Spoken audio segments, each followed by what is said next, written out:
Buenas tardes, es un placer estar esta tarde aquí con ustedes y darles la bienvenida a este encuentro que tiene un motivo muy especial, que es presentar un libro.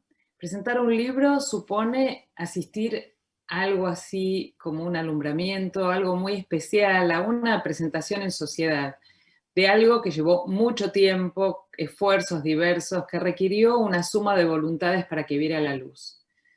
Si estas condiciones son habituales para decir en cualquier presentación de cualquier libro, me animo a decir que los esfuerzos y las voluntades sumadas aquí superan en mucho lo habitual. Y como para ser breve y contundente, los números siempre son eficaces, les digo que estamos ante una publicación coral, un coro que tuvo dos guías, una Gabriela Siracusano y la otra Agustina Rodríguez Romero.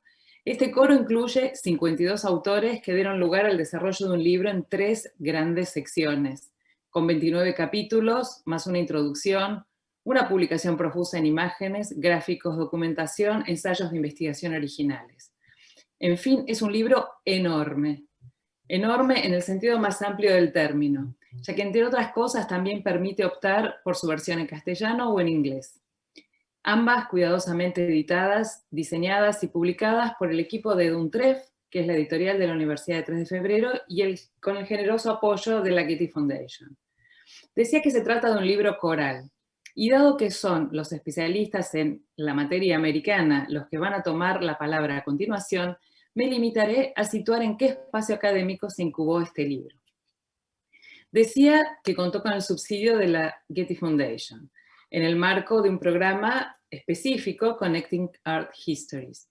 También mencioné a Duntref, que es, como les decía, la editorial de la UNTREF, la Universidad Nacional de 3 de Febrero, un espacio académico que ha desarrollado un área de arte y cultura dinámica en permanente crecimiento, en la que uno de sus rasgos distintivos es justamente la polifonía, el trabajo colaborativo e interdisciplinario.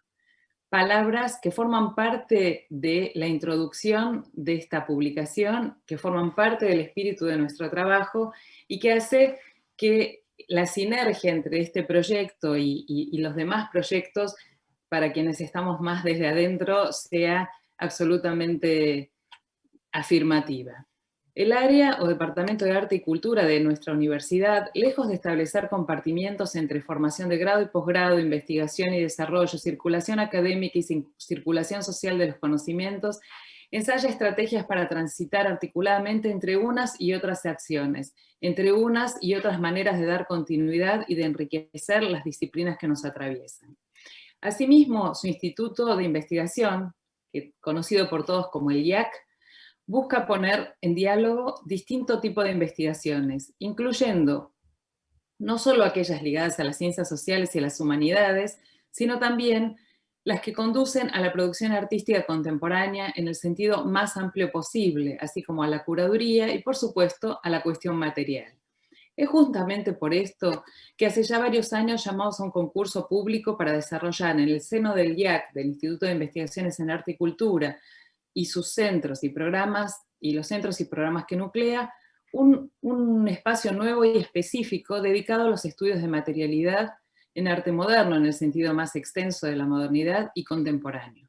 Es allí donde Gabriela Siracusano ganó el concurso y no solo alojamos numerosos proyectos como el que hoy nos convoca, sino que también incubamos nuevas vías de investigación y articulación con distintas zonas de nuestro trabajo, incluyendo el MUNTREF, el Museo y Centros de Artes de la Universidad.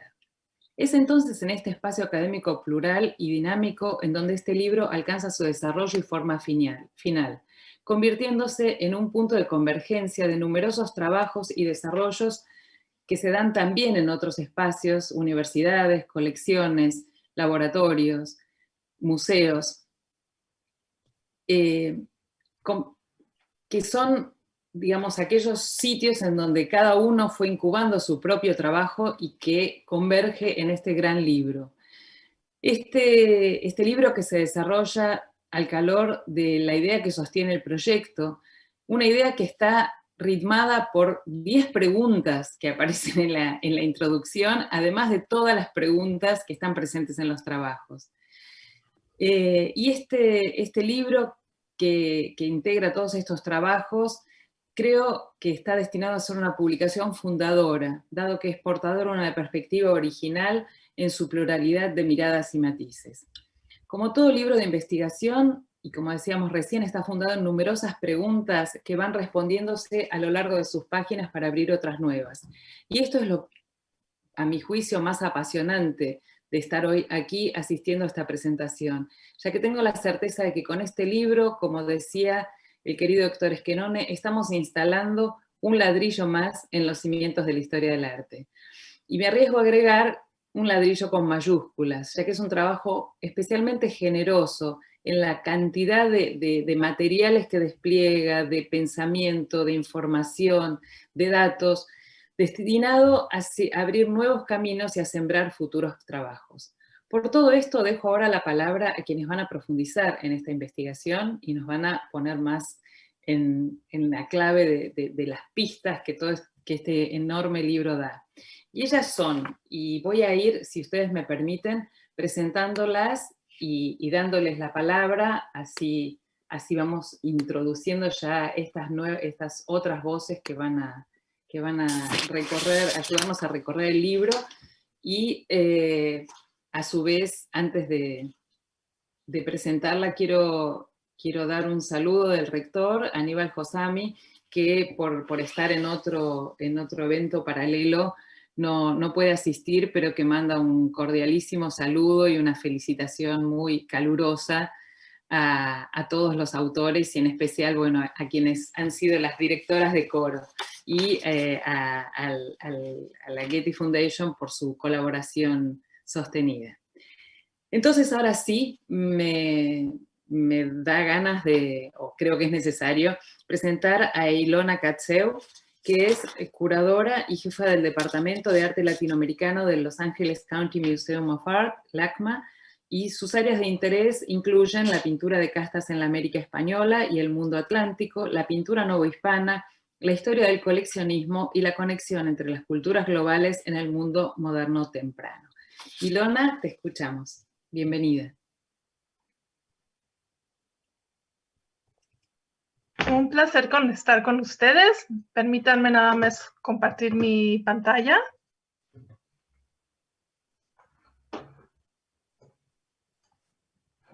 Ahí estamos.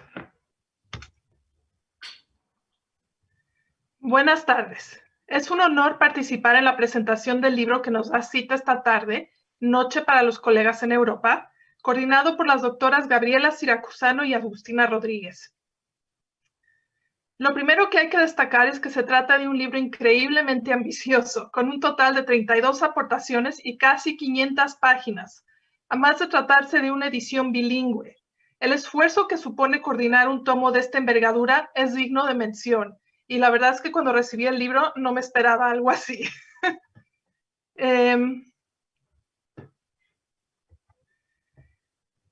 Desde hace muchos años, varios de nosotros hemos seguido las incursiones de las editoras en el fascinante e incipiente campo de la materialidad de las obras producidas en los virreinatos iberoamericanos. Recuerdo con gran afecto una visita al entrañable Museo Isaac Fernández Blanco en Buenos Aires con Tom Cummins, que está aquí, hacia el año 2003, del que por cierto puede leerse la historia que Gustavo Tudisco esboza en este mismo tomo. Ahí tuvimos la suerte de ver una pequeña pero sorprendente exposición titulada Colores en los Andes, Hacer, Saber y Poder, teniendo a Gabriela de Lazarillo, en donde se desplegaba de forma novedosa la dimensión material de un grupo de obras andinas y sus implicaciones culturales. De muchas maneras, este magnífico estudio que nos convoca aquí es el resultado de esas inquietudes y del fehaciente deseo de las coordinadoras por tender puentes no solo entre los objetos creados en la ancha geografía de los virreinatos americanos, sino entre múltiples especialistas, por consolidar, como ellas mismas lo señalan, una polifonía epistemológica y cerrar la brecha que existe en la biblioteca y el laboratorio. Y efectivamente, hay muchos colegas más allá de los que figuran en este estupendo volumen que se desempeñan en museos, centros de restauración y otras sedes que comparten preocupaciones afines. Si hay algo que descuella cada paso de la lectura de este libro, es que para llevar a cabo un tipo de historia del arte que conjunta la teoría y la praxis, es fundamental el trabajo en equipo. Es decir, que para poder teorizar adecuadamente sobre el devenir cultural de las obras y tomar en cuenta su materialidad, es imprescindible la colaboración de distintos especialistas. Como conservadora de un museo, me consta que solo reuniendo las voces de diversos expertos se puede ahondar de verdad en la complejidad de las piezas. El libro se propone de este modo hacer un llamado de atención al aspecto material de las imágenes a partir de una mirada interdisciplinar, tanto científica como cultural. En su acertada y concisa introducción, las coordinadoras bien hacen notar que, cito, sumergirse en las entrañas de cualquier objeto americano es como abrir un enorme parasol bajo el que se cobijan materiales, objetos y técnicas de los más variados orígenes. Durante 7 años consecutivos, con el auspicio de la Fundación Getty, pudieron reunir a más de 50 historiadores del arte, químicos, conservadores y restauradores, entre otros especialistas. Tuve la grata oportunidad de recibir a varios de nuestros colegas en LACMA durante una de sus reuniones en Los Ángeles y de intercambiar conocimientos con nuestro equipo de restauración en torno a nuestra entonces incipiente colección de arte virreinal. Este tomo es el resultado de muchos de esos encuentros y diálogos y del intento de forjar una red de especialistas para escudriñar la dimensión material de las obras creadas en los virreinatos iberoamericanos, pero sobre todo compartir y cruzar datos para así ir ampliando una base de conocimientos a los que puedan acceder diversos especialistas e interesados. Las contribuciones del tomo se dividen en 3 grandes apartados temáticos. Dada la complejidad de este gran mosaico de perspectivas, sería verdaderamente imposible detenerse en cada una de las valiosas aportaciones, de modo que aquí solo intentaré resaltar algunas de ellas con el fin de proveer una idea de su diversidad y de los temas abordados. Bajo el encabezamiento Cuerpos americanos, tradiciones e identidades, se reúnen varios estudios centrados en la pervivencia de tradiciones prehispánicas en el periodo colonial.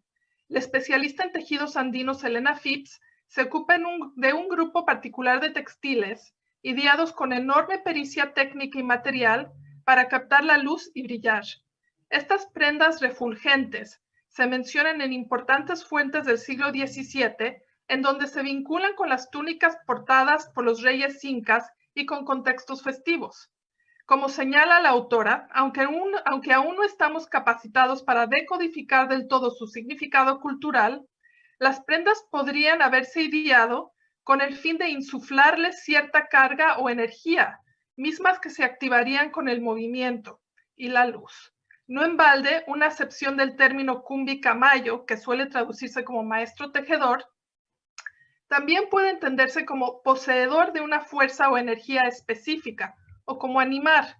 El potencial simbólico de las túnicas, entonces, se funde en la complicidad del material, la técnica y el diseño.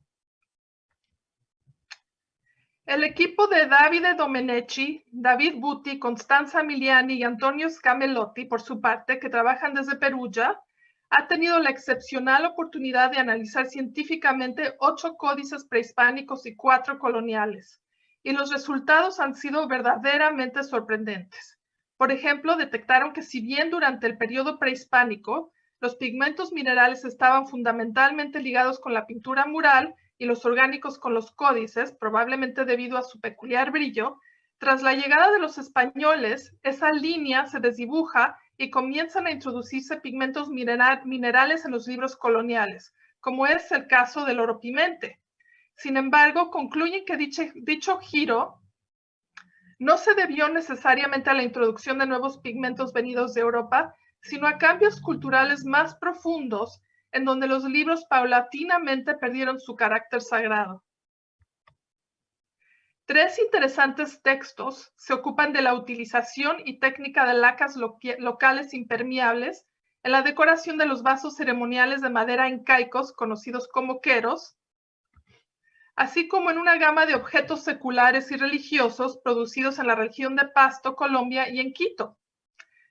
Varios resultados de estas investigaciones por Ellen Perstein, Richard Newman, Emily Kaplan, Michelle Derrick, Mario Mar Fernández Reguera y María Cecilia Álvarez White han sido publicados con anterioridad, pero su contraposición en este tomo perfila con nitidez algunos de los cuestionamientos en torno a la técnica y el material y sus posibles vías de transferencia. Por ejemplo, aunque se ha tendido a relacionar la resina natural, conocida como mopa mopa o barniz de pasto, con prácticas españoles de laqueado, sus investigaciones plantean que estas tradiciones quizás se desarrollaron en paralelo en el corazón del Imperio Inca y en la región de Pasto antes de la llegada de los españoles. Se han detectado además 2 especies diferentes de árboles del que se extraía la resina y existen además interesantes discrepancias en el manejo de la técnica para ambas regiones. En un análisis de 3 tallas localizadas en las Islas Canarias, en España, un importante puente entre el Viejo y el Nuevo Mundo, Pablo Amador Marrero demuestra que el cúmulo de conocimientos de ciertos géneros es lo que a la postre permite hacer y deshacer atribuciones y vinculaciones culturales. El primer caso se centra en algunas esculturas ligeras que logra adscribir a talleres de la Ciudad de México, desvinculándolas de los obradores michoacanos con que suelen ligarse indistintamente este tipo de piezas. Destaca con justicia la diversidad de fórmulas y recursos que podían emplearse en un solo taller por varias décadas, así como el empleo de materiales y técnicas que no siempre son autóctonos, como la caña de maíz, y que pueden presentar más lazos con tecnologías europeas.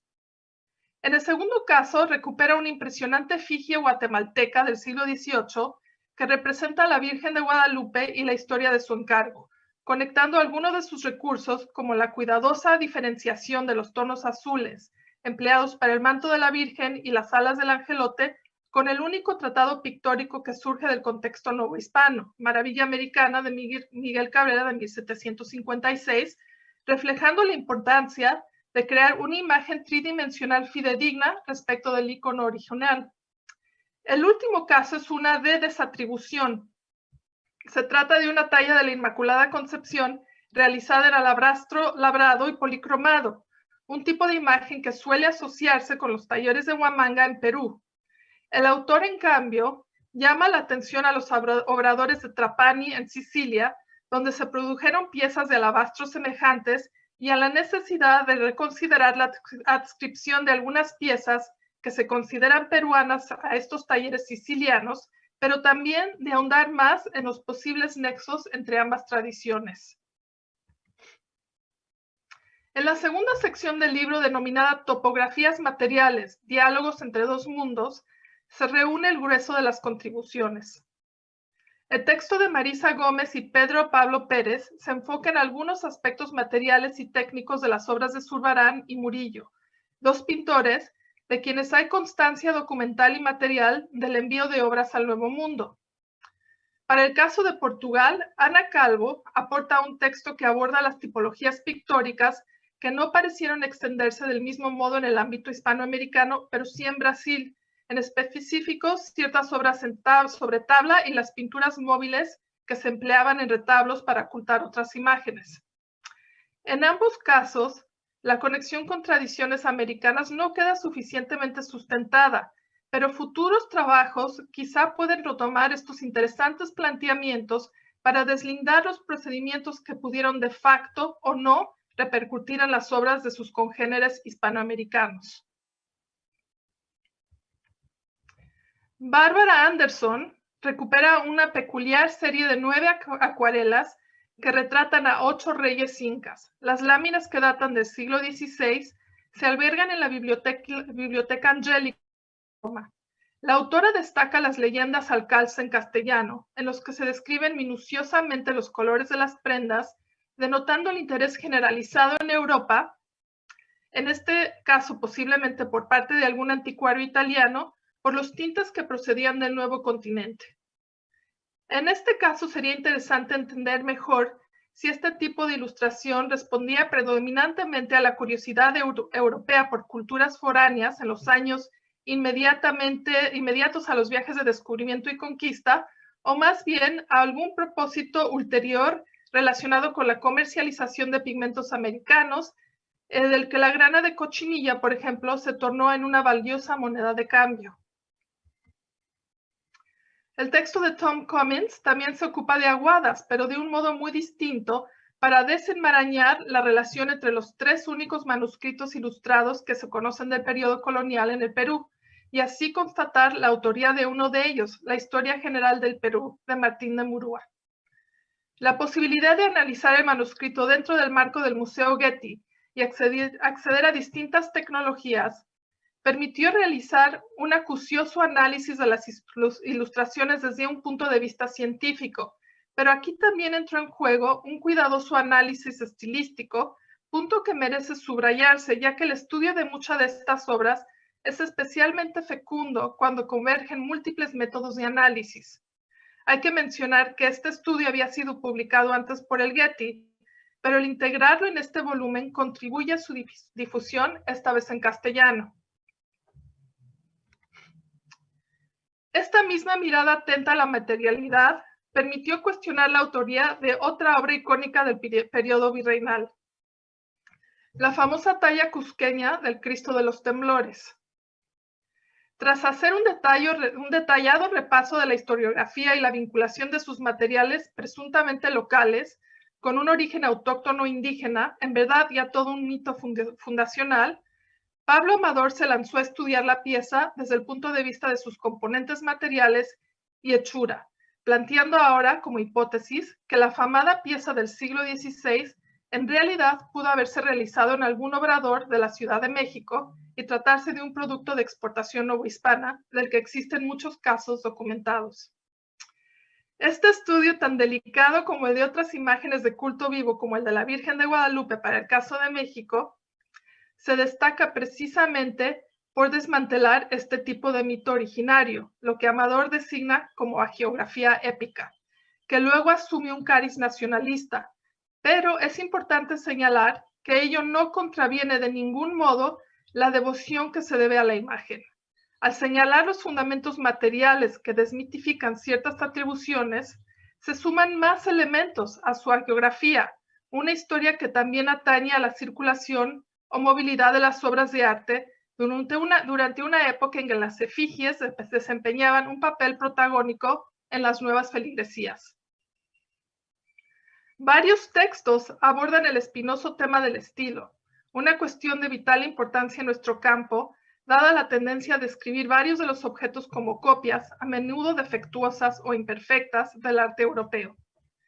Estos estudios, entre otras cosas, demuestran cómo las obras de muchos artistas distaban mucho de ser copias mecánicas de fuentes o estilos europeos, y la manera en que a cada paso los artistas tomaban conciencia de su papel creador y decidían por sí, como agentes en activo, los lineamientos de sus producciones, incluyendo los epistemológicos.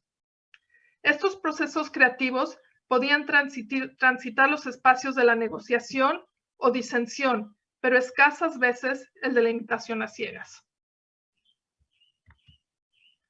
Dos interesantes textos se ocupan de las misiones jesuíticas de Paraguay. En uno de ellos, el equipo conformado por Gabriela Siracusano, Marta Mayer, Blanca Gómez, Romero, Eugenia Tomasini y Leontina Echelecu se ocupan de la imaginería jesuítica guaraní, de la compleja interacción desarrollada por hermanos coadjutores e indígenas reducidos en el contexto misional. Haciéndose eco de la aportación de Ticio Escobar también en este tomo, los autores señalan cómo para los guaraníes los materiales no se trataban de un medio para un fin, hacer una efigie, sino que encarnaban en sí cierta inmanencia, es decir, la selección de los materiales se relacionaba directamente con la sacralidad de los nuevos objetos de culto. Echando mano de algunas tallas resguardadas en el Museo de Ciencias Naturales de la Universidad de La Plata, el equipo efectuó análisis químicos que demostraron que la madera más utilizada fue el árbol sagrado conocido como igarí, una especie de cedro. Pero también concluyeron que los artistas se valían en igual medida de pigmentos locales y procedentes de Europa. Sin embargo, como bien apuntan, esta hibridación del taller no significaba que los artistas se sirvieran de los materiales del mismo modo que en el viejo continente, ni que dotaran a las piezas del mismo significado. Corina Grambat, que profundiza en la colaboración entre los guaraníes y los misioneros europeos, recurriendo a una copiosa documentación dispersa en varios archivos en Europa y Latinoamérica. Así llegó a desempolvar un extenso manuscrito ilustrado sobre las misiones por el padre jesuita José Sánchez Labrador, redactado desde el exilio en Ravenna entre 1771 y 1776. El texto ofrece una asombrosa información sobre los materiales utilizados en las misiones, comprobando la alternancia de productos locales e importados de Europa. Aquí también Gramatke recalca que los guaraníes no recurrían al arte mimético ni icónico de la misma forma que los europeos, sino a formas simples y estilizadas inspiradas en el mundo natural, lo que a su vez las dota de ciertas connotaciones simbólicas. Esto podría explicar en parte la acusada frontalidad y simetría de sus efigies y ciertos motivos ornamentales, como la abundancia de círculos concéntricos en la policromía de algunas tallas, motivos que también aparecen en obras del viejo continente y que en este contexto quizá representen un sutil proceso de negociación. Es interesante que en su manuscrito Sánchez Labrador recomendara el uso del cedro para las esculturas, pero también la deliberada omisión que hace de su carácter sagrado para los guaraníes, una elipsis con profundas implicaciones que una vez más apunta a un tipo de negociación tácita que podía darse en estos nuevos laboratorios sociales y artísticos. Dentro de este paradigma de estilos, Luis Eduardo Buffardén provee una mirada fresca sobre la supuesta contradicción que permea la pintura andina. Por un lado, el aparente desinterés por la perspectiva o descripción naturalista, y por otro, un énfasis en la textura y el relieve pictórico como estrategia verista.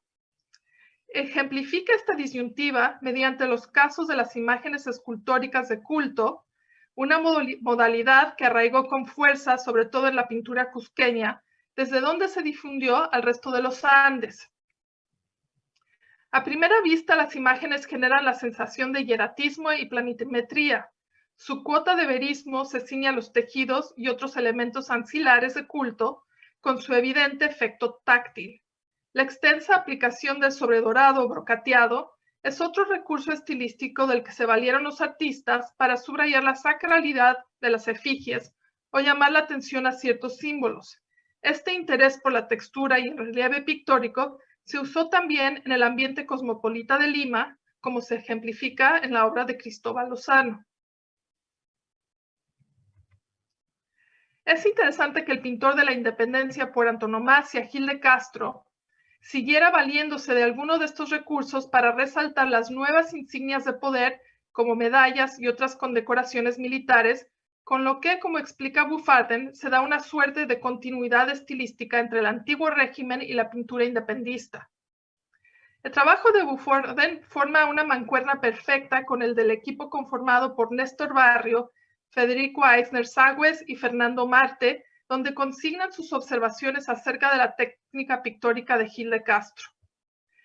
El estudio se basa en el análisis de más de 35 obras de un mismo pintor, más otras 8 de artistas contemporáneos a Gil de Castro, algo verdaderamente inusitado en nuestro campo. Gracias a este estudio, se pudieron detectar, por ejemplo, similitudes entre las obras de Gil de Castro y las de Pedro Díaz, y el uso de hasta 4 estratos de preparación de distintas tonalidades para aparejar las telas. Los autores hacen énfasis en el carácter planimétrico de sus obras y cómo ello ayudaba a resaltar las condecoraciones de los retratados, un recurso que supone un deliberado manejo de códigos simbólicos. Como señalan estos autores con todo uso de la razón, no todas las interrogantes en torno a la práctica pictórica de este pintor se pudieron suplir con el análisis material. Cito: como científicos, sabemos que no hay ni habrá técnica de análisis material que reemplace ni desplace la interpretación histórica. Esta es una importante exhortación que aboga por el cruce metodológico para ahondar en el análisis de las obras. La última sección del libro, titulada Materiales para mover el ánimo de los fieles, incluye interesantes textos sobre obras religiosas abordados desde distintos ángulos. Luis Elena Alcalá presenta parte de un estudio mayor en vías de publicación sobre la Virgen de Loreto. Es un texto que hilvana las conexiones entre Tierra Santa, Italia y México, centradas en la leyenda del milagroso traslado de la casa de Nazaret a Loreto en el siglo XIII. Esta casa se convirtió en una de las reliquias más grandes de la cristiandad y junto con la talla de la Virgen, que se pensaba había sido realizada por San Lucas, en el objeto de un acendrado culto y peregrinación. La autora analiza las crónicas jesuitas que difundieron y recrearon la leyenda en ambos continentes, así como las distintas maneras en que se percibió la materialidad de la Casa de la Virgen en la Nueva España a través de réplicas locales, en donde los muros seguirían siendo el foco de atención. Sobresale la forma en que los jesuitas no solo transfiguraron las réplicas novohispanas al acentuar los muros en el exterior de la casa, así como la forma en que persiguieron correlacionar su material con el tepetate, un tipo de piedra local que prevalecía en los hogares de las familias indígenas, para así hacer hincapié en el tema de la domesticidad humilde vinculada con esta devoción. Todos estos giros, como señala la demuestran cómo el arte virreinal es el resultado de elecciones meditadas y no de tergiversaciones que obedecían a la mala interpretación de obras presuntamente originales, un leitmotiv de la nueva historiografía de nuestro campo en general.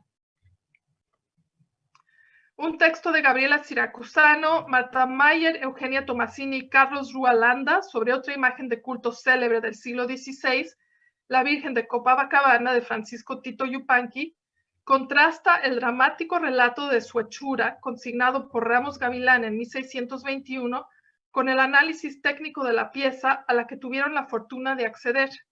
Descubrieron que muchos de los materiales y técnicas mencionados en esta fuente efectivamente coincidían con los presentes en la obra. Además de detectar la presencia de pigmentos autóctonos como la atacamita, utilizados en la época prehispánico en contextos rituales, otro tipo de lección meditada que quizá tuviera como objetivo reforzar la sacralidad de la talla, pero usando códigos que hundían sus raíces en una historia y modos locales. Es interesante que incluso el lapislázuli que pudieron detectar, un mineral preciado y muy escaso de origen afgano que suele asociarse con las rutas comerciales europeas, podía de hecho encontrarse en minas en los Andes chilenos, al que Tito Yupanqui quizá pudo acceder durante sus múltiples periplos. Por cuestión de tiempo, no me puedo explayar más en los muchos trabajos de este estupendo volumen sobre el análisis específico de ciertos pigmentos, que sin duda revestirá gran interés para los restauradores, o en los procesos de recuperación y restauración de algunas obras que a veces se tornan en verdaderas novelas policíacas, como es el caso del descubrimiento de un lienzo corredizo en la iglesia de San Ignacio de Loyola en Buenos Aires, relatado con su buena dosis de suspenso por ambas editoras, Gustavo Tudisco, Damasia Gallegos y Ana Morales.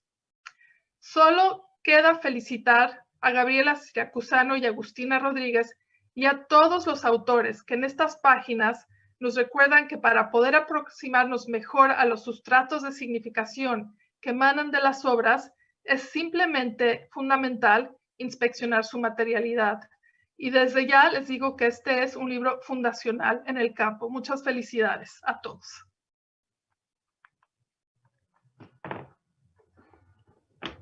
Muchas gracias, Ilona. Este sería el momento en el que en situaciones presenciales estaríamos aplaudiendo tu presentación y celebrando este recorrido que hicimos a partir de tu lectura, de la lectura que compartiste con todos nosotros.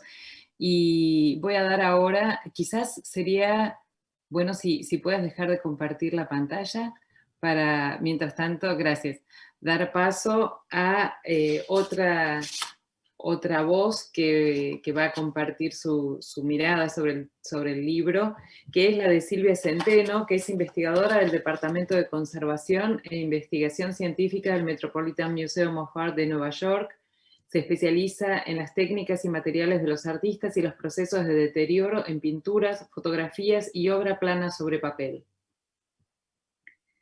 Actualmente dirige proyectos interdisciplinarios sobre la identificación de los procesos fotográficos y sobre el deterioro de la pintura al óleo. Muchas gracias, Silvia, por compartir tu lectura con nosotros. Te escuchamos. Hola, primero muchísimas gracias por invitarme. Es un honor para mí ser parte de esta celebración. Materia Americana es bienvenida no solamente como una publicación pionera, por ser la primera obra exhaustiva sobre la materialidad de las obras hispanoamericanas, sino también como modelo de trabajo interdisciplinario, en el que se pueden escuchar las voces de todos los profesionales, historiadores del arte, museólogos, conservadores, químicos y físicos, que fueron convocados a este diálogo a lo largo de casi 10 años. Construir y consolidar una red de profesionales como esta no es un trabajo fácil, ya que además de la labor puramente académica o técnica, conlleva crear confianza entre los colaboradores y en el proyecto.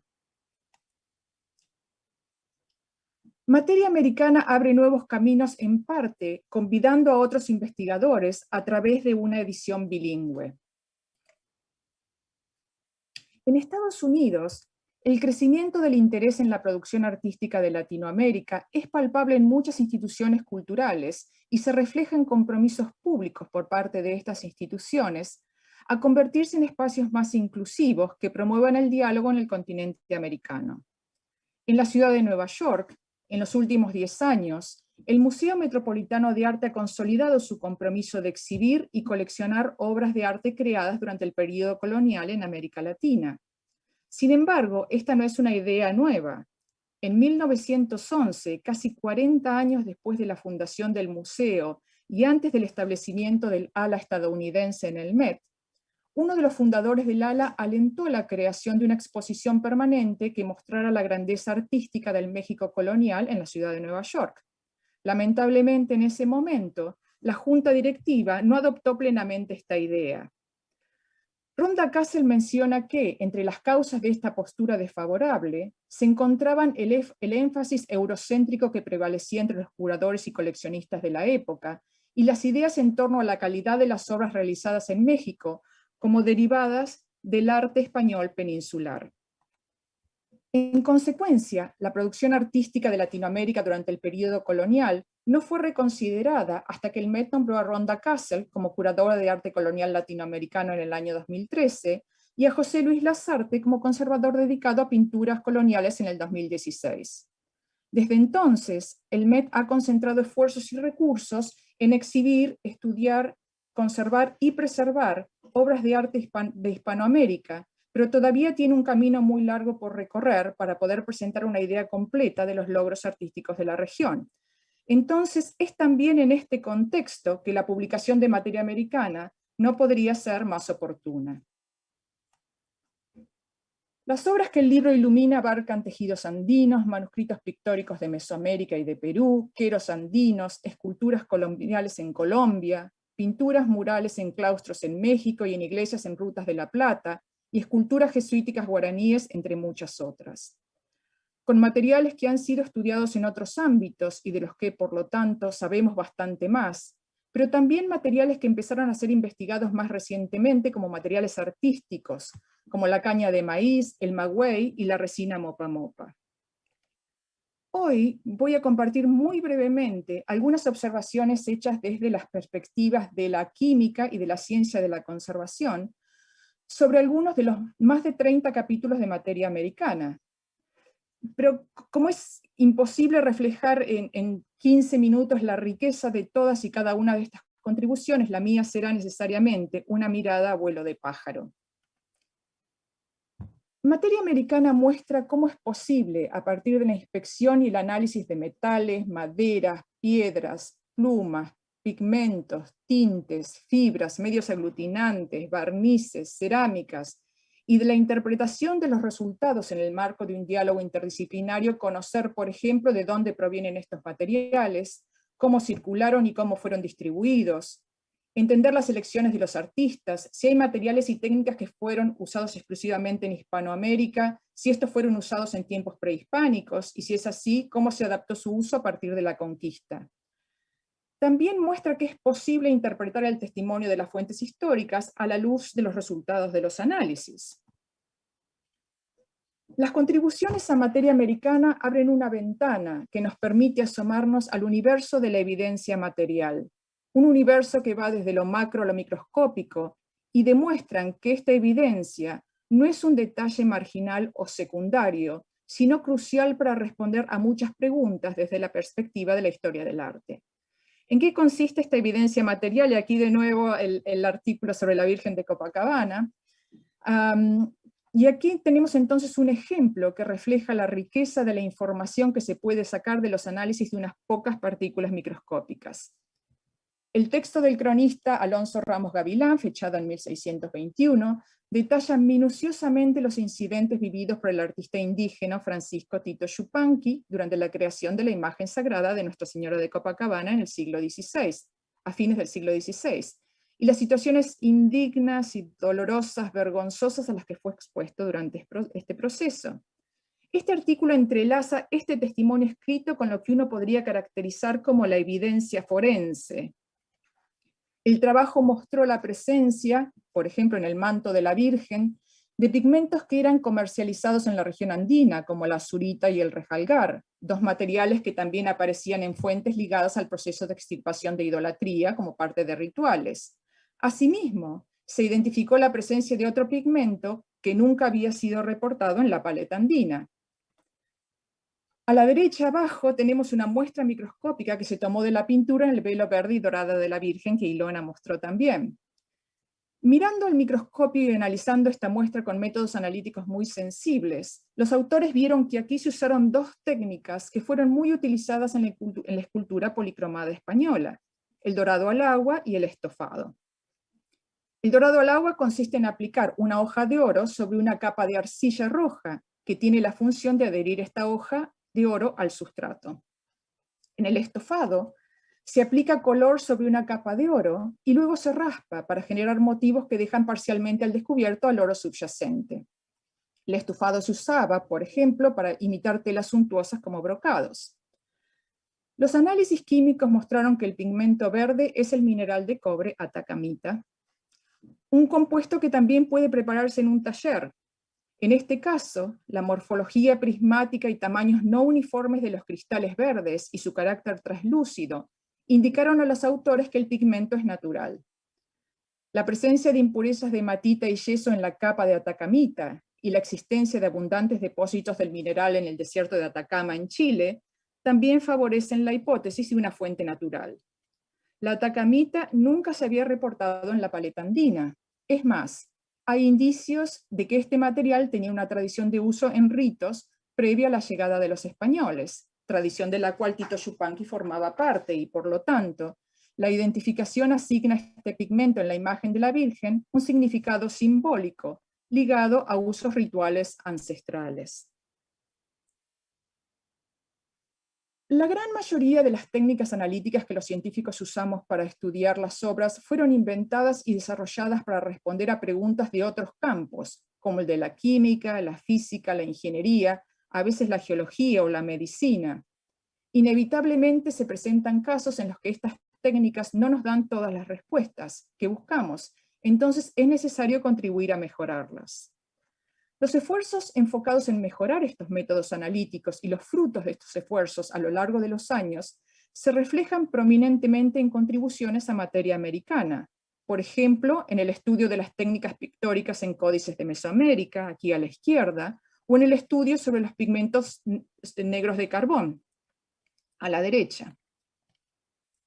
Los manuscritos pictóricos de la Mesoamérica han sido profundamente investigados a lo largo de los años, más que nada en lo que respecta a sus contenidos, estilo y adscripción cultural, pero hasta no hace mucho, poco se sabía sobre la dimensión material de los colores, principalmente por las serias limitaciones que se presentaban a la hora de sacar muestras.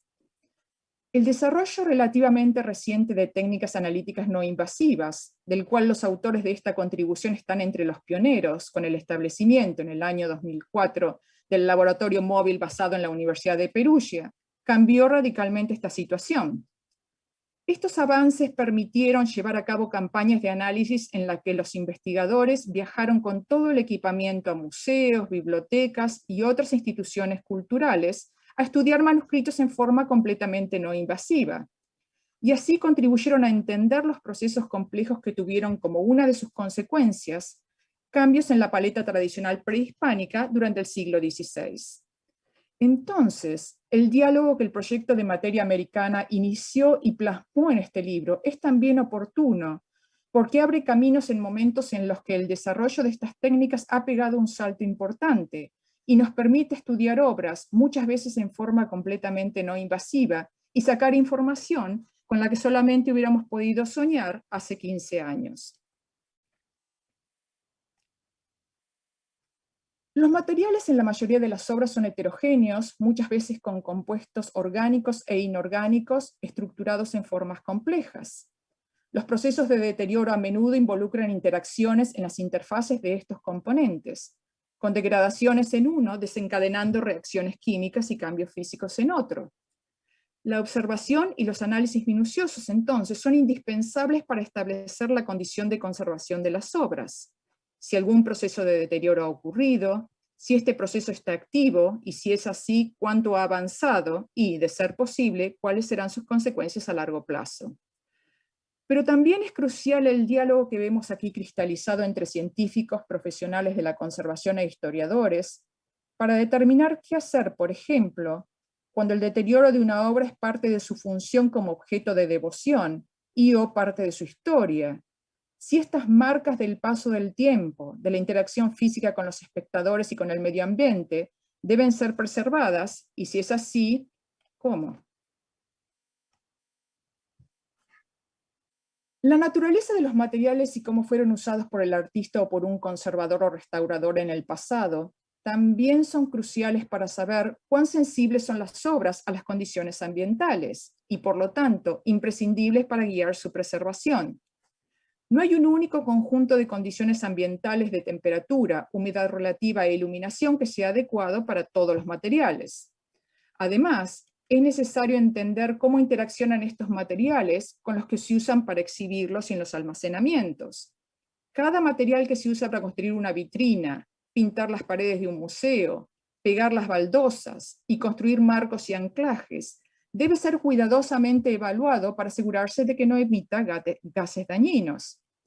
En el caso de las obras hispanoamericanas, hay que agregar la cuestión del uso de materiales que no han sido tan extensamente investigados como materiales artísticos, como el maguey, la resina mopa mopa y la pasta de caña de maíz. Entonces, el apoyo de la Universidad de 3 de Febrero y de la Fundación Getty de Estados Unidos a este proyecto también puede verse como una inversión a largo plazo en la conservación y preservación de las obras. Se puede decir también que la publicación establece para las nuevas generaciones de profesionales un nuevo estándar para el trabajo interdisciplinario en historia del arte, ciencia y conservación, nada menos.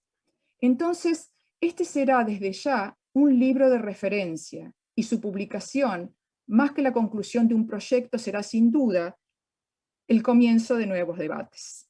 Muchas gracias. Muchas gracias, Silvia, por compartir tu lectura también.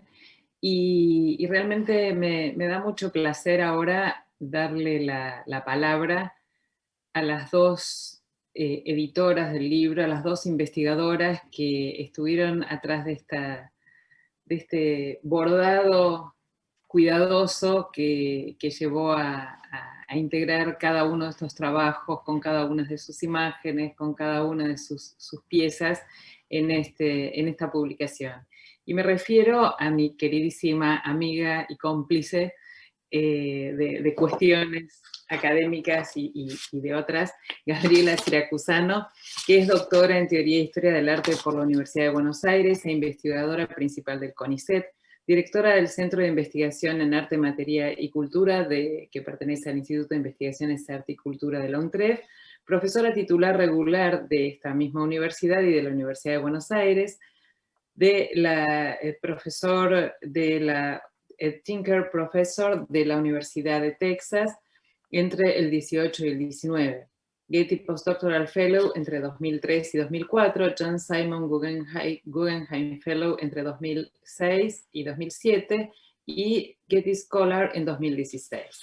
Y Agustina Rodríguez Romero, quienes van a hablar sucesivamente, que es doctora en Teoría e Historia del Arte por la Universidad de Buenos Aires e investigadora adjunta de CONICET, coordinadora del Centro de Investigaciones en Arte, Materia y Cultura de la misma universidad, de UNTREF, profesora de grado y posgrado en la UBA y en UNSAM, becaria doctoral de la Getty Foundation y postdoctoral de la Fundación Maison des Sciences de l'Homme en París.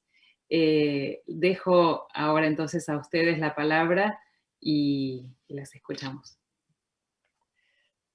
Bueno, gracias Diana. Bueno, ante todo, buenas tardes, buenas noches ya. Y quiero agradecer enormemente la lectura profunda, precisa, tratando de encontrar en el libro aquellas cualidades que pueden sobrepasarlo, y me refiero a Ilona y a Silvia. Muchas gracias a ambas por su mirada, por su lectura.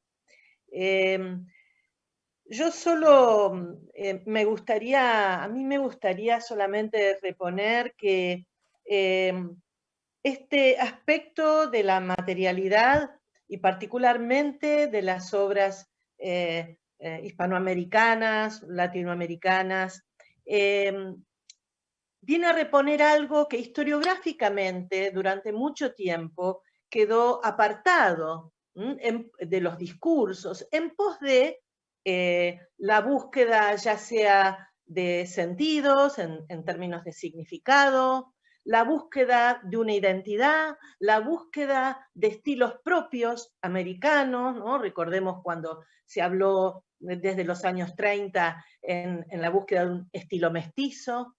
Y la parte material, en general, quedó bastante soslayada, ¿no? Entonces, si bien este no es un libro donde todo lo que muestra es nuevo, y fue una decisión con Agustina, de decir, bueno, este artículo que publicaron, voy a decir algunos de los ejemplos, publicó Tom Cummins, que ya estaba publicado, pero ¿no sería importante que esté en este volumen y que dialogue con otros? Yo creo que esa fue parte, la idea que tuvimos desde el principio, y que se resume en pensar con todos. Nosotras, a lo largo de este proyecto, que fue enorme, que empezó en el 2010, yo no tenía canas en el 2010, por lo menos que se me vieran, así que pasó mucho tiempo, pero la idea de este proyecto fue siempre la de diálogo, la de trabajo en equipo, la de crear una red de personas, una red de ideas, de instituciones, que sabíamos, en algunos casos, sabíamos que se dedicaban, ¿no?, a eso dentro del ámbito latinoamericano, y menciono particularmente a mis queridos amigos y amigas del Instituto de Investigaciones Estéticas de la UNAM, con quienes de alguna manera esto comenzó a discutirse, y que inclusive terminó, o mejor dicho, a lo largo de estos años, se tendió toda esta red, e incluso, como comentó Diana al principio, favoreció la propia creación del Centro Materia en la UNTREF. Entonces, la idea es una idea de red, la idea es una idea de pensar con todos, y nuestra intención ha sido la de que sea un aporte y un trabajo y un libro de referencia, como decía Silvia, para el futuro, para otros, para que inclusive sea superado por otros trabajos, ¿no?, con nuevas ideas, con nuevas tecnologías. solamente eso, por mi parte, agradecerle a todos los autores, pero esto ya es parte de lo que creo que Agustina va a abordar, y solamente tengo un agradecimiento que ella no va a hacer, que es a Agustina, porque ella es la que me acompañó en esta locura que comenzó hace muchos años, y con profesionalismo que la caracteriza, y con todo el compromiso se puso este libro al hombro, y el proyecto y el libro, y por eso quiero públicamente también agradecerle a ella. Le paso la palabra. Yo te iba a agradecer a vos, Gabriela, por hacerme parte de este proyecto también, que me pone tan orgullosa, y la verdad con tanta alegría llegar a este día de poder compartirlo con todos ustedes y con tanta gente querida, y los que avisaron que no podían estar con nosotros, ¿no? Así que además de sumarme a los agradecimientos a Silvia y a Ilona por sus hermosas palabras y su sagaz lectura, el agradecimiento para todos los autores, porque ellos saben, y el público se imagina, que editar un libro con tantas miradas, con tantas voces, es arduo, ha sido un trabajo muy arduo, bueno, que en ese sentido va el agradecimiento en especial para Lucila Iglesias y Vanina Escoquera, que nos asistieron en la comunicación. Asienten acá los autores porque saben de los 1000 mensajes que se enviaron para lograr este libro, para lograr estos textos. Además, por el hecho de, recalco, muchas de las cosas que pensaba decir ya fueron dichas antes, pero recalco la cuestión del libro bilingüe. Eso también fue un desafío muy importante. Fue un desafío importante porque se trató de textos especializados, y en ese sentido los agradecimientos para Ian Barnett, Rodrigo Molina Zavalía, Rafaela Gunner y Kit Modd, que estuvieron a cargo de la traducción de los textos de inglés al castellano, de los castellanos al inglés, para que tuviéramos entonces esto que era parte de nuestro objetivo, el de dar estos textos a una discusión mucho más amplia, ¿sí? Ese fue un objetivo primero, de poder discutir, poder difundir estas investigaciones para un público mayor. Así que ahí también el agradecimiento. Esta edición tan compleja, este libro tan hermoso, estuvo también acompañado por Julia Benseñor en toda la parte de la edición de textos, una excelente mirada por parte de ella, y también del estudio Marius, que es el resultado también que logró este objeto tan lindo, ¿sí? Y por supuesto también a Florencia Carbone, acá en la cabeza de la edición de Duntref, estuvo trabajando con nosotras codo a codo en todos los detalles de este libro.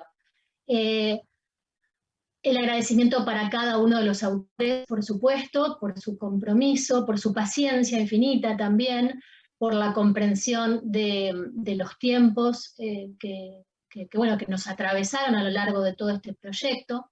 Y en ese sentido también, por supuesto, el agradecimiento para las dos instituciones que nos acompañaron, a la Getty Foundation, y aquí tenemos a John Weinstein, un agradecimiento especial para ella, y a Duntref, ¿sí? a su rectora Aníbal Josami, y a Diana Bechler, que también además nos presenta el día de hoy, nos acompaña también especialmente.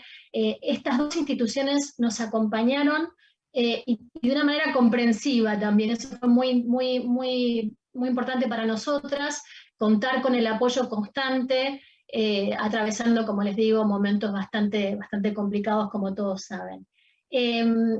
Volviendo a los autores, también en relación con los artículos, agradecer a todas las instituciones de las que los autores forman parte, porque también en ese sentido el tiempo, ¿no? La labor de cada uno de ellos, y el hecho de contar con tantas imágenes tan hermosas que pudimos, que los autores nos brindaron a través de las instituciones que poseen estos objetos que aparecen en el libro, porque creo que eso también es otro elemento súper importante, es mostrar las imágenes, mostrar el detalle. Ese ha sido también, ya se ha señalado, ¿no? Pero esa mirada en el detalle, que es lo que ha caracterizado el trabajo de Gabriela y de todo el equipo del Centro Materia.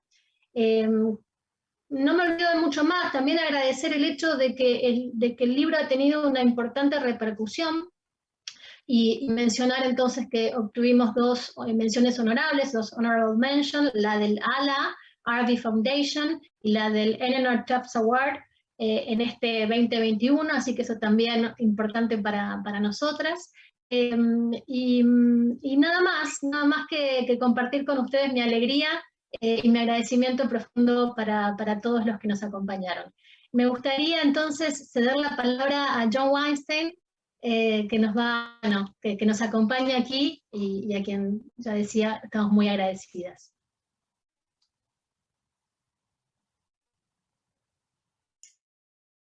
Thank you so much. I would like to Muchas gracias. Quisiera felicitar a Diana, a Ontrev, y en particular a Gabriela Siracusano, Agustina Rodríguez, también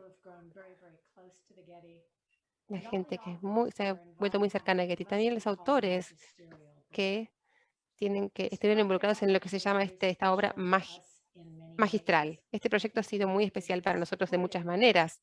Creo que escucharon que fue respaldado por nuestra iniciativa Connecting Art Histories, que hace que la historia del arte sea una disciplina mucho más internacional, aportando las voces y los abordajes de muchas partes del mundo, que muchas veces no están incluidas. Sabemos que el poder y la vitalidad de cualquier disciplina se basa en su capacidad para forjar conexiones entre las personas, ideas y atravesando fronteras internacionales. Y desde el comienzo de este proyecto se ha personificado esta conexión, colaborando entre disciplinas, entre fronteras y, como dijo Gabriela, creando redes. Creo que también es muy especial para nosotros porque Getty siempre ha valorado y promovido lo que nosotros nombramos historia del arte técnica, un análisis cercano y profundo de la materialidad de los objetos y lo que este análisis nos puede decir, no solo sobre la hechura de las obras de arte, sino el significado. Y quisiera reconocer que Argentina ha sido un líder en este campo durante muchas décadas. No siempre ha sido reconocido por ello, por estos esfuerzos pioneros. Este es un privilegio agregado para nosotros, poder respaldar este proyecto de investigación. Y quisiera decir algunas palabras personales, porque la Fundación Getty puede rastrear el origen del arte hasta un proyecto que hemos respaldado en Buenos Aires, probablemente hace unos 20 años, de la Universidad de Buenos Aires. Gabriela fue una de las personas que fue muy instrumental en la creación de este programa. Sé que el proyecto tuvo un impacto muy significativo en los participantes y también en la facultad visitante, cuyos propios horizontes intelectuales fueron desafiados y ampliados. Y puedo decir honestamente que la experiencia ha formado el trabajo de la Fundación Getty y la historia del arte internacionalmente en las últimas 2 décadas, como hemos ampliado nuestro trabajo en diferentes partes del mundo también. Mi única pena es que no podamos estar juntos para celebrar este libro. Quisiera estar en Buenos Aires con todos. Y hay tantas pandemias que nos están manteniendo separados, incluso las de los nacionalismos, racismos. Y espero que llegue el día en que podamos estar juntos en persona para celebrar este logro extraordinario. Mis mejores deseos para todos ustedes. Les agradezco por haberme incluido. Muchas gracias, John. Muchas gracias. Bien, solo para concluir, queríamos invitar a algunos de los autores que nos acompañan aquí si querían hacer algún comentario. Muchos de ustedes nos acompañaron desde el inicio, ¿sí? Algunos fueron invitados posteriormente. Hay que decir que por ahí, de los que no estaban en los seminarios, en los proyectos, se unieron al libro después, como había señalado Gabriela, por nuestro interés de contar con la mirada de algunos de ustedes en particular. Pero bueno, abrimos los micrófonos para aquellos autores que quieran hacer algún comentario, que quieran decir algo. No sean tímidos, hay mucho para decir. Ya se dijo prácticamente todo, pero me parece que bueno, que dado este trabajo tan colaborativo, también nos interesaba que tuvieran el momento de hablar también, de expresarse.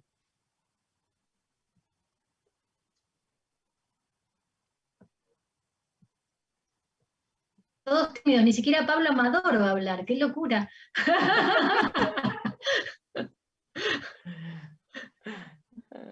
Ok, voy. Voy porque también además me siento responsable porque estuve en todas. Siempre dije cada vez que me volvían a invitar que se habían equivocado y estuve en todas. Y para mí lo que quiero es darle las gracias a todos, porque para mí la elaboración ya no del libro, sino las reuniones, las conversaciones, los desayunos, los atardeceres, cuando nos nevaba en el autobús o en la guagua, permítanmelo, porque yo soy de Canarias y vivo en el medio del mundo, o cuando pasábamos calor. De las conversaciones de todo aprendí tantísimo, pero sobre todo aprendí de la confianza que depositasteis en mí, Agustina y Gabriela, que me sacasteis de uno de los hoyos más importantes en mi vida, que tuvisteis la paciencia para esperarme. Y creo que eso ha marcado para mí no solamente en mi forma de trabajar, en volver a trabajar, que fue muy complicado, sino también en disfrutar el trabajo y disfrutar de los colegas. Creo que me quedo con todo lo aprendido, pero sobre todo me quedo con la parte humana. Muchísimas gracias. Vamos, Pablo. Gracias, Pablo. Cuando esto que mencionás referido a al intercambio en la cotidianeidad de los reencuentros y que se plasmó definitivamente en muchos de los trabajos, tiene vinculación con algo que John Weinstein no mencionó, pero que para mí fue muy inspirador y que tiene que ver también con la Getty Foundation, y que fue esta experiencia que se hizo en México y de la cual yo me sentí muy honrada, así como Pablo lo decía respecto de me sentí muy honrada de que se me invitara a participar de un seminario que dirigió Rita Eder en ese momento, del cual Diana creo que también participó, y que esa experiencia fue la que siempre me quedó en la memoria, esta idea de durante varios días discutir sobre ciertos temas. Bueno, Tom también participó de ese encuentro y ahí es donde nos conocimos con Tom Cummings. Y para mí fue muy inspirador, ¿no? Y a mí me alegra ver que en el libro, este cruce, hasta puedo recordar en algunos casos las discusiones que tuvimos y cómo se plasmaron, por ejemplo, en los trabajos de nuestros colegas chilenos sobre la pintura mural, cuántas veces discutimos estas cosas, y cuando uno lo ve en el libro concretamente, o el trabajo que hicimos con Damasia, con Fernando Marte, con Ana Morales, respecto de la iglesia de San Ignacio, o de Gil de Castro, o con Carlos Rúa, tantos años trabajando juntos, pero a mí yo quiero insistir en esta idea de la red, porque me parece que es lo único, ¿no?, que nosotros, particularmente los historiadores del arte, que somos bastante individualistas, ¿no? Nos encerramos en nuestro escritorio, con nuestros papeles, nuestros archivos, y escribimos. Y esto supone una manera distinta, que por supuesto todos ustedes lo conocen, pero que tal vez en el afuera no es tan común, y que yo particularmente la aprendí, o mejor dicho, la aprendí y la consolidé de la mano de otra persona que también quiero mencionar, que fue la única que junto con Pablo Amador estuvo en todas las reuniones, que es Marta Mayer, y que es mi colega, mi amiga, y con quien dirigimos el Centro Materia, ¿no? Yo lo aprendí de su mano también, y de todo el equipo que ella dirige. Así que bueno, no quería olvidarme de decir esto, pero quiero escucharlas. La pasamos bomba, Gaby, en todos los encuentros. Bueno. Fue buenísimo. Gracias, la verdad que fue un placer poder compartir esos. Yo estuve en Córdoba y en Rosario y fue muy, muy enriquecedor y una experiencia para mí por lo menos única. Así que muchísimas gracias. Qué bueno, Damasia. Gracias. Yo quiero decir, Gaby y los demás, bueno, gracias, porque yo he sido de tu grupo, de tu discípula, tu amiga, junto con Agustina, Lucila, Vanina, Diego, que estaba por ahí, desde la paleta del espanto, ¿no? Desde que nos sumaste a eso, a tu grupo. Gabriela me dirigió mi tesis doctoral, y con ella aprendí un mundo maravilloso de la matérico, y realmente no me arrepiento de no ahora, es como que estoy llorando por estoy siendo infiel al siglo XVII y estoy en el siglo XIX laboralmente, pero cuánto extraño esto, pero me encanta y quiero recordar realmente todas las discusiones en tu casa, en la mía, en la UNTREF, en el Centro Materia, esa oportunidad de discutir textos, ¿no? De enriquecernos cada uno de nosotros, y de trabajar, y me acuerdo ahí que está Fernando, ese viaje a la Chiquitanía que hicimos con el querido Juan Manuel también, que fue una aventura en la búsqueda de nuevos horizontes para nuestros pigmentos, y bueno, siempre es un placer, y yo te agradezco realmente la convocatoria, y a Agustina y las que participaron en la edición puntual, que es cierto, nos han llenado de mails, pero a las pruebas me remito. Esto es un lujo, y es un lujo pertenecer a ello. Así que yo no estoy más que agradecida con todos ustedes. Gracias. Gracias. Elsa, querías hacer un comentario. Muchas gracias. Sí, bueno, también me sumo a esta ola de felicitaciones a las editoras, nuestras queridas editoras, que nos hayan invitado a estas reuniones fantásticas, pero también quisiera volver sobre esto que decías antes, Agustina, del detalle, de lo que es el libro también en términos de presentar al público, ¿no? No especializado, pero especializado y no especializado, ¿no? Un público amplio y un público bien dirigido. Esto que es también el resultado de expediciones, el resultado de viajes, el resultado de sacar el arte americano también de esos lugares de difícil acceso. El arte americano también no está presente en los catálogos generales de la historia del arte, y este libro abona muchísimo en eso, en volver a poner juntas cosas que no solamente comparten un territorio, una cultura y una geografía, sino también, ¿no?, procesos intencionales, creativos, que los unifican, y eso es muy rico en el libro. Es un libro también muy hermoso en sus reproducciones, por lo tanto, sí se puede percibir esta parte, como esta dimensión más física, más corporal de esos objetos y esos viajes que dan este resultado, ¿no?, tan variado y tan rico, de cosas que de otra manera es bastante difícil poder, ¿no?, comprender, conocer, mirar simplemente. Muchas gracias, Elsa. Sí, me estoy dando cuenta que habíamos hablado con Gabriela también de un agradecimiento más, o de una mención más que me había olvidado, y en relación con el apoyo que tuvimos siempre de la Getty Foundation, un poco este libro está a la memoria es a la memoria de Deborah Marrow, bueno, que de alguna manera la génesis de todo esto también tiene que ver con ella y con su acción en la Getty, ¿no es cierto, Gabriela, que habíamos comentado de eso? Sí, sí, fue gracias al apoyo que tuvimos siempre de Débora, bueno, y de Joan, que estos proyectos fueron posibles, ¿no? Así que vaya nuestro agradecimiento en memoria de Débora.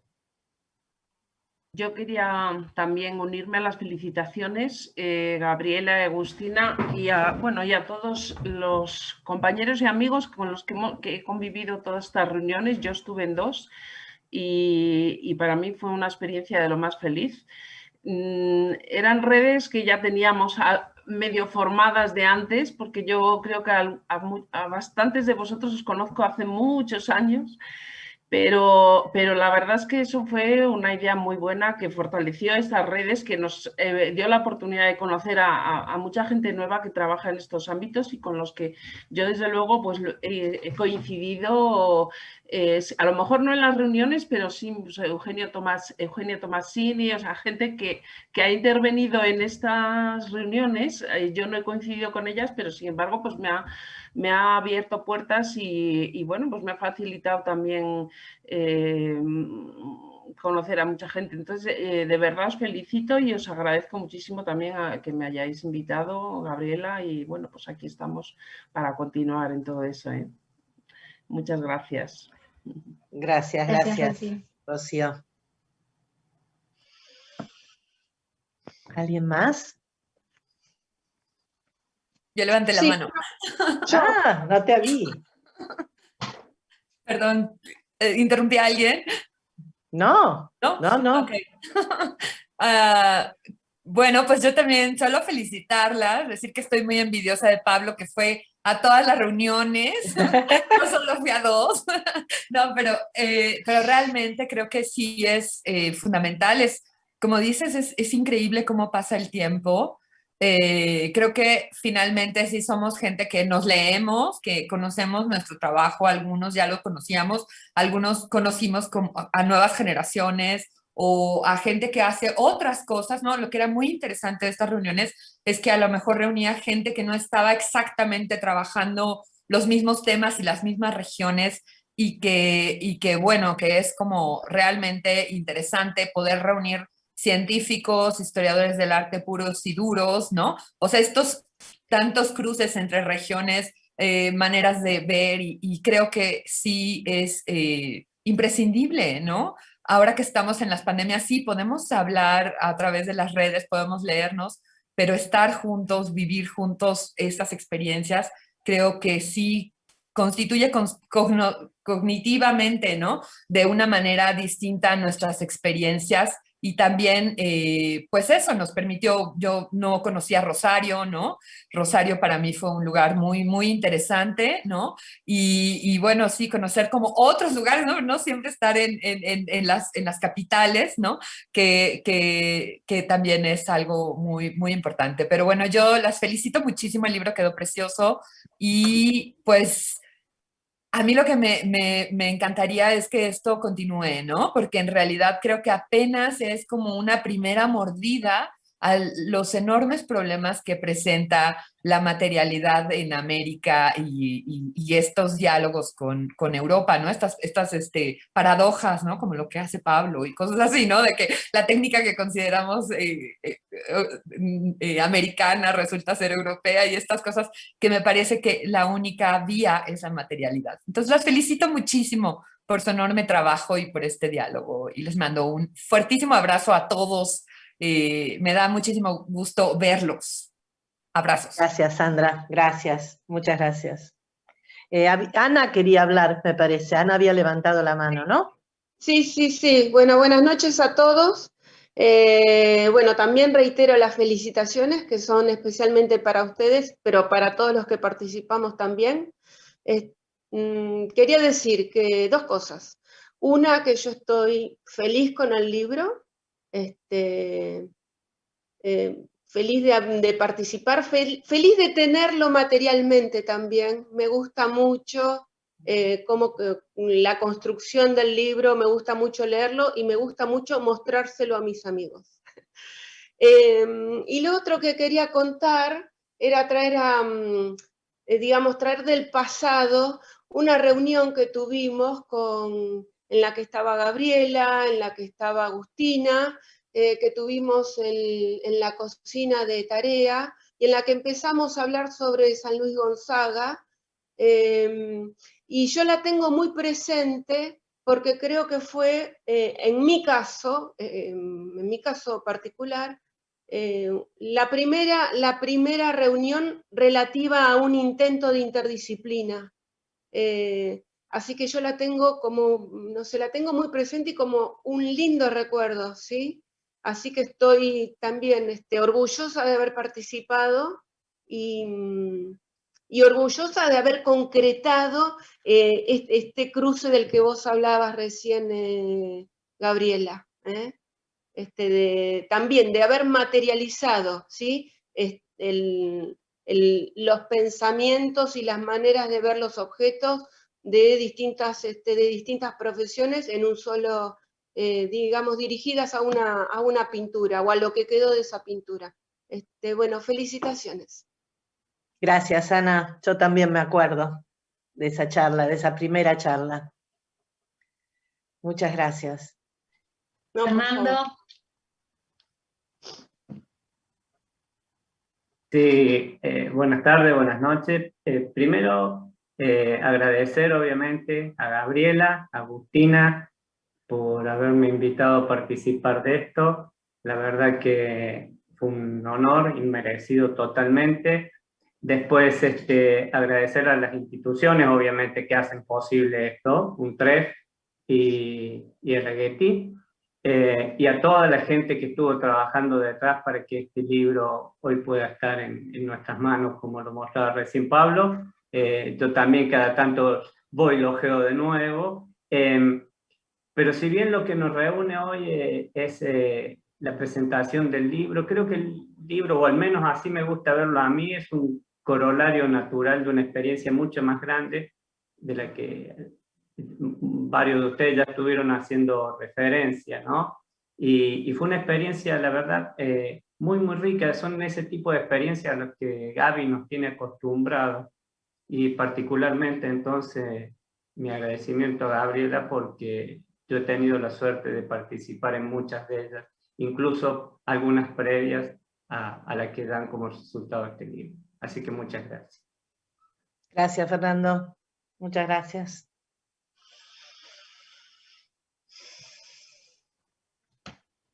¿Alguna voz más? Bueno, yo quiero básicamente agradecer la oportunidad de compartir con todos ustedes semejante honor de estar en este libro. Yo vengo de un campo diferente, de los museos, pero siempre han sido a través de Gabriela y de Agustina, todos sus colegas han sido muy generosos conmigo. Y creo que, bueno, un pequeño aporte hecho desde la historia del museo y sobre todo quiero rescatar, como decía Ana antes, y otros ustedes, el trabajo que hicimos todos juntos por el lienzo de San Luis Potosí, que me llevó a un campo de investigación diferente al que yo ya venía acostumbrado de la historia documental del museo. Bueno, gracias Gabriela, gracias Agustina, gracias Muntref y gracias Getty. Gracias, Gustavo, siempre, además por tu apoyo para todo lo que trabajamos en ese maravilloso museo, con ese maravilloso museo, siempre estás dispuesto a colaborar, así que muchas gracias. Eugenia. Bueno, voy a tratar de hablar cortito, pero me siento muy interpelada por la Virgen de Copacabana, que me llama siempre, ¿no? Desde el primer momento, porque cuando esto empezó, yo empezaba a trabajar en el tema de patrimonio y con historiadores del arte, y entonces para mí todo fue nuevo. Entonces yo tengo agradecimientos por todos lados, y yo miro el libro y, como dice Fernando, veo más cosas y veo ¿no? Lo que crecí, lo que aprendí, lo que me dieron, muchas personas están acá, Gabriela y Agustina, por supuesto, mi agradecimiento enorme. Es el primer lugar en donde fui con algún material de este libro fue al laboratorio con Silvia, ¿no? Con la Virgen de Copacabana, que me llevé a la Virgen a Estados Unidos y fue, bueno, un sin parar, y sigue sin parar, ¿no? Porque sigue apareciendo y sigue trayendo mucha materialidad y mucha interdisciplina, ¿no? Y es lo que después me lleva también a participar en los encuentros que nos llevaron a publicar este libro.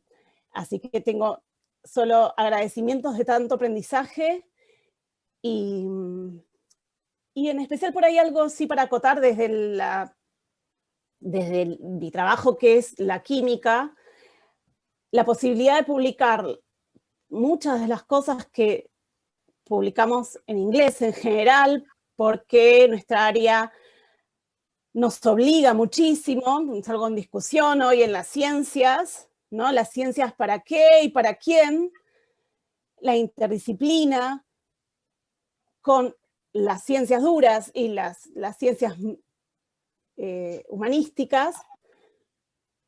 Este libro me permite publicar en español y eso hace que llegue a muchísimas más comunidades disciplinarias en las que puede llegar un trabajo publicado en inglés en una revista muy especializada. Así que para mí es más que importante en ese sentido, porque creo que es uno de mis objetivos principales poder trabajar y divulgar toda esta información y toda esta materialidad que estamos tratando de entender a más comunidades, no solamente científicas, sino distintas productoras de conocimientos, artistas y comunidades que conservan el patrimonio desde las instituciones hasta las comunidades sociales, digamos, hasta las sociedades de las que pertenecen. Así que, bueno, todo eso y más significa para mí el libro, así que muchas gracias. Gracias, Euge. Gracias, Fernando. Sí, me había prometido a mí mismo no hablar, pero me tenté. Y lo que quería contar es que, bueno, cuando me tocó participar de la reunión de Córdoba, en ese momento comenté yo que para mí esa reunión había sido un antes y un después, o había marcado un antes y un después. Y en un cierto despiste mío, cuando comencé junto con el equipo con el que trabajo, con Magdalena, con Paola, que la veo por ahí, a escribir el texto para el libro, comenzamos a escribir un texto que era como el texto de un converso, que comienza a contar desde sus primeros momentos, digamos, sus ascensos en la comprensión de los misterios. Y bueno, después ese texto tuvo que ser modificado, pero de alguna manera al haber escrito ese texto expresaba lo que nos había ocurrido, un poco lo que contaba Pablo, que tiene que ver con cuestiones humanas, esas cuestiones humanas que hicieron posible también, o que hicieron más posible el diálogo profesional, académico, y que fue posible por una gratuidad que es el trabajo de Gabriela, el trabajo de Agustina, el apoyo de Getty Foundation, el trabajo de Lucila y de Vanina, a quienes conocí también en Córdoba. O sea, mucha gratuidad que hizo posible una cosa verdaderamente muy hermosa, y me sumo a los agradecimientos de todos los demás autores. Gracias, Fernando.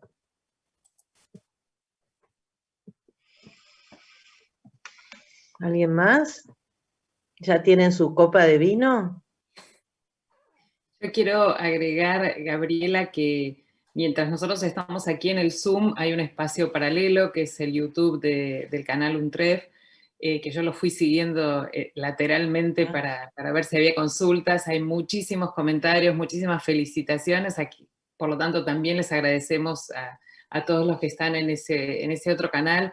Y además hay preguntas acerca de dónde se compra el libro, lo cual es muy auspicioso porque quiere decir que este acto generó interés en el público y ganas de tener el libro. Por lo tanto, les decimos así rápidamente que están en Eduntref, que lo pueden comprar online y en las mejores librerías del ramo, que creo que es la mejor. Sí, básicamente en Balduter. Y luego hay un listado de librerías en las que se está distribuyendo. No tengo ahora acá la lista, pero en mi cabeza, pero para todos aquellos que estén interesados, podemos volver a poner en la página del Facebook del Centro Materia, podemos volver a poner esta lista. También se puede comprar de manera virtual, es decir, el libro virtual por la plataforma de Baja Libro. Bueno, eso. Pero si no, Balduter también, para acá y para el extranjero.